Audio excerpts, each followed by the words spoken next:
name is Stacey Goldman, and I'm the Yoetzet Halacha for Philadelphia and Las Vegas. Today, we are going to discuss the topic of Ketamim, stains. Stains seem to be more prevalent today with women using hormonal birth control, whether in the form of pills or IUDs or other things, and they seem to be staining a lot more. And it's always a wonderment, how can it be that we see these stains and our rabbi, our Yoetzet, will tell us that we can ignore them when we know exactly where it came from. Today I'd like to explain to you how this area of halacha, of Ketamim stains, developed, and how we can understand more where the halacha is coming from and why we're being told this information. One of the concepts that we need to know before we begin is the idea that if there is a doubt in how to proceed halachically, if something is sourced in the Torah, if it's a doraita, then we must rule stringently, whereas if something is sourced from the rabbis, a d'Rabbanan, then we can go more leniently. Stains fit into the category of d'Rabbanan. So that's one of the first things. Why is that? There is something called hargasha. Hargasha literally means feeling. And in ancient times, it seemed that women were much more in touch with their bodies, and they knew exactly when the bleeding of their period would start. Before it even left the outside of the vaginal area, they knew that they had blood in the vaginal canal. There are three halachic definitions of what hargasha is. One is a violent shaking, after which immediately she would see blood. Another is a feeling of the actual opening of the uterus. And another is a feeling of wetness in the vaginal canal, not wetness outside of that area. Most women today do not have one of these three halachic definitions of feeling, and therefore, when you see blood already outside of your vagina or on your clothing or on other areas of your body, it falls into this category of d'Rabbanan, and it's a suffix, it's a doubt where it came from, so we have the ability to rule leniently, lekula, in that area. Another concept is Eino Mekabel Tuma. It does not receive tuma, or a bad definition, impurity. What does this mean?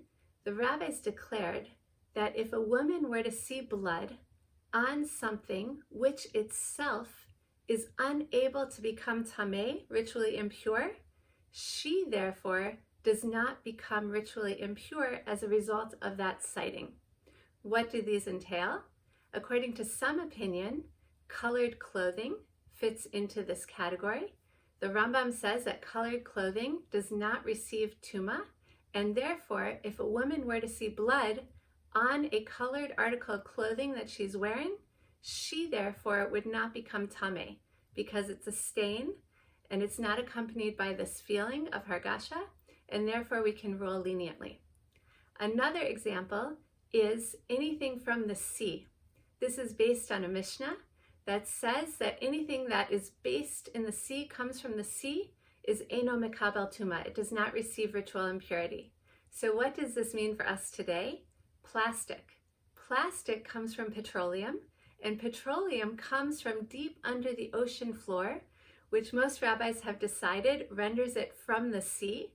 So if you see blood on synthetic, 100% synthetic polyester clothing, it's from the sea and it does not receive tuma. There is a debate about underwear, because underwear is very close to the body in the area where the blood comes from. So there were some rabbis when underwear first came out that said, this cannot possibly be included in our colored clothing or our from the sea category. How can we be lenient on this?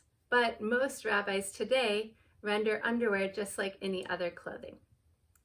Now, there's another category where it's a suffix, it's a doubt, but it's a suffix doraita, a doubt from a Torah source.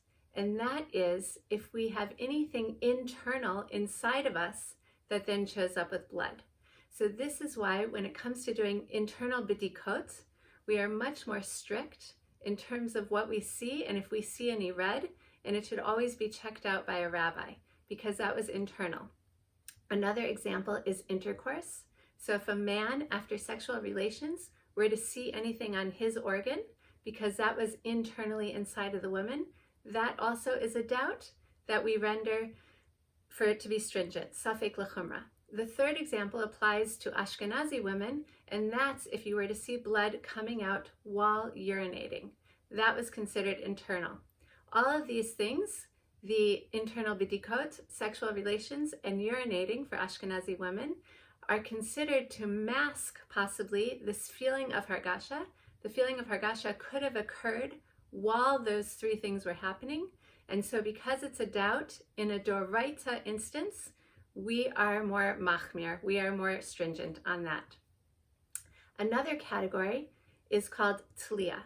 Tliya is very important because if a woman has an internal wound that she knows could cause blood, or if a woman has some sort of medical situation that can cause blood, like a urinary tract infection, and she knows the source of that blood and that it was not uterine blood, that's called tliya.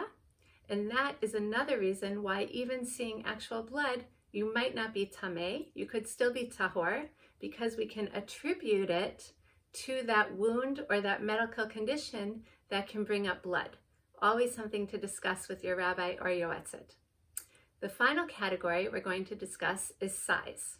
So one of the things that's important to keep in mind is how different our lives are from our foremothers of old. So in terms of hargasha, this feeling that we discussed, we are not as in touch with our bodies.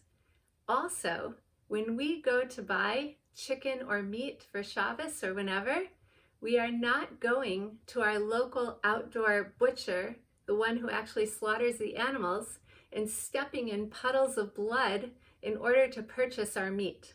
We are going to a supermarket and for the most part buying shrink-wrapped in plastic packages of cut-up meat and chicken. We don't get bloody going on these errands like our foremothers of old would have.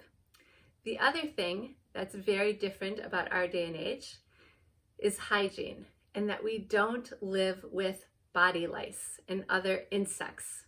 In ancient times, the rabbi described this constant presence of body lice, both on their body and on their beds, on their sheets. And they say that if you were to say you could never see spots of blood on your body or on your bed sheets, nobody would ever be able to become tahor, because there was body lice everywhere. And without even knowing it, you might have squished a bug either in your bed or on your body, which caused a spot of blood. So the rabbis decreed that any stain that you might see on your body that is less than the size of a penny, some say a dime, and if you're old school, it's the exact size of an asimon from Israel. So if you see blood that's less than that size, the rabbis decreed that this was not rendering women tameh. It's slightly different on the body versus on clothing. So on the body, if you see different stains on your inner thigh, say, and they're all very small and they don't add up to an asimon, then you are not tameh. If they add up to something bigger than an asimon or a dime or a penny, then it's something to discuss with your rabbi, because you may not be tahor. On clothing, if you see different stains on your clothing that are not connected, you can measure each individual stain individually. You don't have to add them together. And if each individual stain is less than an asimon, dime, or penny, then you will not be tameh, you will still be tahor. There are many other categories, and please feel free to reach out to either me or your local yoetzet or rabbi to get more information on this topic. Things that we did not discuss here are toilet paper, sanitary napkins, what you may or may not see in the toilet after you're finished going to the bathroom, and many other categories. So whenever you see blood, it is always a good idea not to assume anything about your Niddah status, and first discuss it with a yoetzet and a rabbi. And through this information, may we all be able to stay tahor and enjoy our relationships and have more knowledge and more understanding of why the halacha works the way it does. Thank you very much.